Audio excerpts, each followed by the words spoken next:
Good evening, my YouTube viewers. This is Palestine. This is the third video that I'm trying to make on this subject because the first video I decided to wear a necklace. I thought that a necklace would be more pleasing to the eye. And then the second video, I used the wrong name for a religious building. And then I thought about it and I thought, well, I can't keep that video. So, take 3.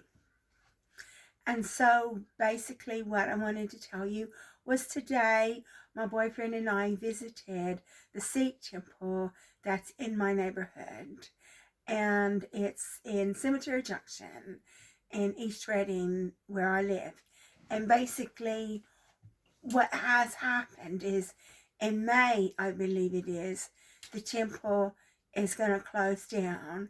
And the reason why the temple is going to close down is because people have problems parking. And because people have problems parking, they're just going to shut that temple down and they're going to build a new temple somewhere else. I think it's going to be Winter's Triangle or Wokingham or something like that. But I won't be going to that temple because it's too far away. So, but basically what happened was I saw my dyslexic friend and he went with us to this place called Oasis last night. And he told us that this Sikh temple is having a festival. And he wanted us to go to the festival at the Sikh temple. And so he said he wanted us to go. And then it's on Saturday night. So basically, we went. We could have said we didn't want to go, but we went. And then, so he had to work. He has to work very hard as a kitchen porter. It's a very physically demanding job. And so he finished work at 3 o'clock. He went and changed clothes, put his clothes on, came to my place and picked us up so we could go to the temple. So we went to the temple, and you go into the temple, you have to cover your hair. So they have a scarf that you can wear to cover your hair. And I actually wore a scarf, and I was intending to cover my hair with that scarf that I wore, but he wanted me to wear one of the scarves in the temple. And then you have to take your shoes off, and then they give you slippers to wear. So you have to put your shoes in a little square box, a little shoe box on the wall, and then you can get a pair of slippers to wear. And then so we went into this room, and they had food. So they serve food at the temple. So we got food at the temple, and it's Indian food. So you're eating Indian food. And so we got some Indian food, and obviously it wasn't something I was used to, but I went ahead and ate the food to be polite, even though it wasn't something that I was used to. And they gave us water, they gave us tea. We could have as much food as we wanted, but you can look at me and tell that I don't need a lot of food. And then so after we had the Indian food, they also had a toilet where you could use the toilet. And then so after we had the Indian food, then what we did was, when you eat, you have to take your trays to this washing area, and you have to wash your own trays. Nobody's going to wash your trays for you. You have to wash your own trays. So we went over there and we washed our own trays. And then when we washed our own trays, we went upstairs to the prayer room. And the prayer room, well, number one, it says that you have to have your phones turned silent when you are in the prayer room. And number two, you're not allowed to take any pictures unless you have permission to take pictures. But the thing is like, I'm making this video on my phone. So, and I don't do any, as you can tell when you watch my videos, I don't do any special editing or anything like that. So I couldn't really take a picture and edit it into the film, because all I'm doing is just talking into the camera and not doing any editing. And then so went to this prayer room. You have to take your shoes off. I think you have to have you're allowed to wear slippers. And then the men and the women are separate. And in the prayer room, there was this one man saying prayers. And apparently for this festival, they're going to be saying prayers for 3 days, 24 hours, for 3 days. And then my dyslexic friend told me that the people that say the prayers have to pay £501 to say the prayers. So obviously, these people can afford, obviously they're, excuse me, not on benefits, so they can probably afford to pay £500 to say a prayer, but I can't afford that. I can't afford anything. And so I sat there while they were saying the prayers. Couldn't understand what he was saying because it was all in Indian. But we sat there and listened to the prayers, and it sounded nice, even though I didn't know what they were saying. It sounded really nice. And then after a while, my friend decided to take us away. But I was prepared to sit there in the prayer room as long as he wanted to stay in the prayer room. I'm okay about that. And then we had to sit separately because men and women have to sit separately. And then so they took us back downstairs, and so we had to give our scarf away. And I had a scarf. I brought a little animal print scarf that I wanted to wear, but he wanted me to wear this little scarf in the temple that was owned by the temple. But I had a scarf I could have worn. If I go again, probably going to wear my own scarf. And then so we put our shoes on and put the slippers away, got our coat. And then I told him, I said, you don't have to walk us. I said, if you want to stay here, you stay here. You don't have to walk us home. We were able to get home on our own. He said, no. He says, I'm going to walk you home. So he walked us home, and he said that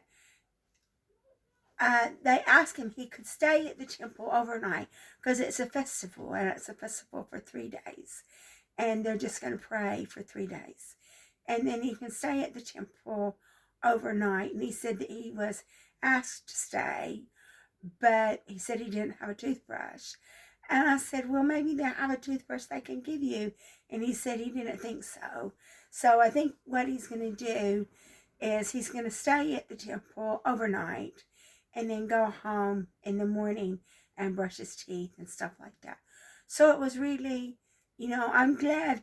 I could tell, I don't really care that much, but I could tell he was very happy that he could bring some people to the temple because he leads such a lonely life. And that's one of the reasons why I'm his friend, and one of the reasons why I have told him I'm not going to abandon him, because he leads such a lonely life, and he doesn't have any family. He's got a sister that lives in the same neighborhood that we live in, but he can't see the sister because the sister is more disabled than he is. The sister shakes more than he does. And the sister's with this Irishman, and the Irishman said he can't come to the house. So this Irishman has lung cancer, so he says he can go to the house when the guy is no longer around, because there's only one outcome to cancer. And basically, I'm his friend because he leads such a lonely life, and I'm not going to abandon him. And I know some people don't like that, but I can't do it.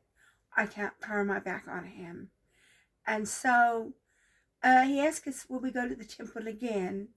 And I said that I won't go in the morning because I have to study in the morning, but I'll go in the afternoon or the evening if he wants me to go. And so I did actually make it to the temple. He's been asking me to go to the temple for a long time, but I made it to the temple. But this particular temple is closing down in May, and there's another temple in near Palmer Park. I don't know where it is. So I don't know if he's going to want me to go to that temple in Palmer Park. It's more far away than the temple in my neighborhood. So I'm not sure how that's going to work out. So that's my visit to the temple, and just let you know a little bit about my life. But there are other things that I could make videos on.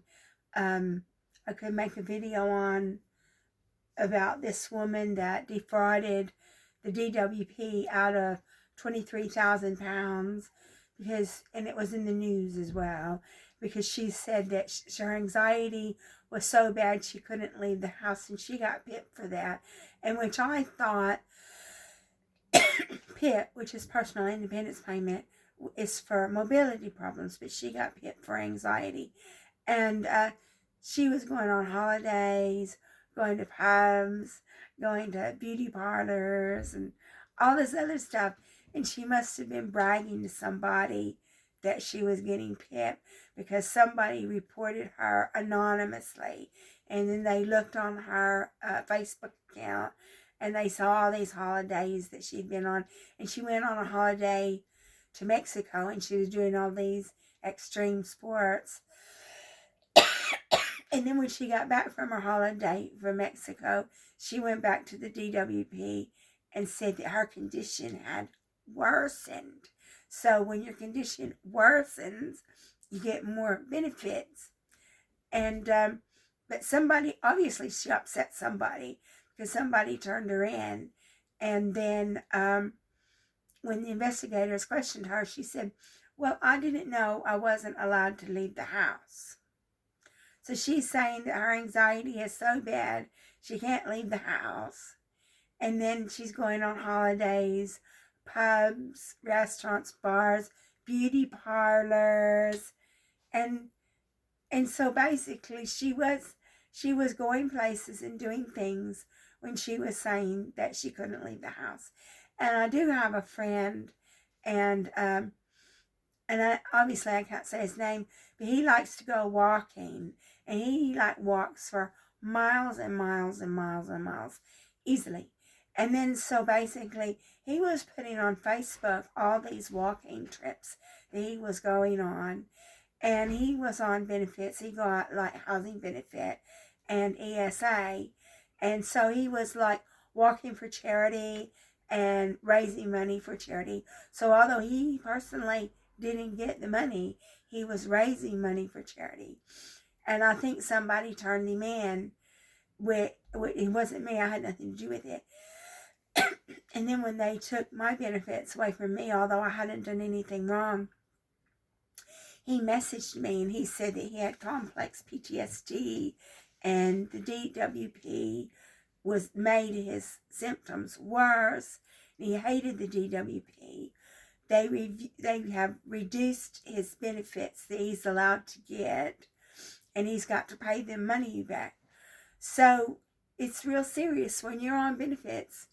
You have to be so careful what you do, because if they think you're not actually sick, or if they think you're not as sick as you're claiming to be, they can take your benefits away from you. And that goes back to the video that I made a day or so ago, where I was talking about how I was asked to volunteer at this contact center. Well, the simple fact of the matter is, it would require me to be in the church about 7 hours for free, So I'd be there for maybe an hour or two for the service, and then for 5 hours for the contact center. And so when I'd have to bring my own lunch, and it would be a sandwich, and I don't like sandwiches. I have to have a sandwich every day at work, and I don't like sandwiches. And 2, I wouldn't get any rest, and I'm tired all the time. I mean, the only reason why I'm making this video now is because I had some tea, because they sort of like strong, I don't know, strongholded me and sort of like coerced me into having a milky tea, which I really didn't want, but I had it to be polite.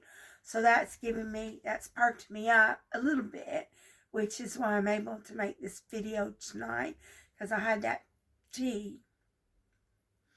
But I couldn't do that. I couldn't volunteer at the contact center, because somebody could say, oh, well, somebody could get a bee in their bonnet and say, oh, well, you're sick. What are you doing volunteering at the contact center for 7 hours?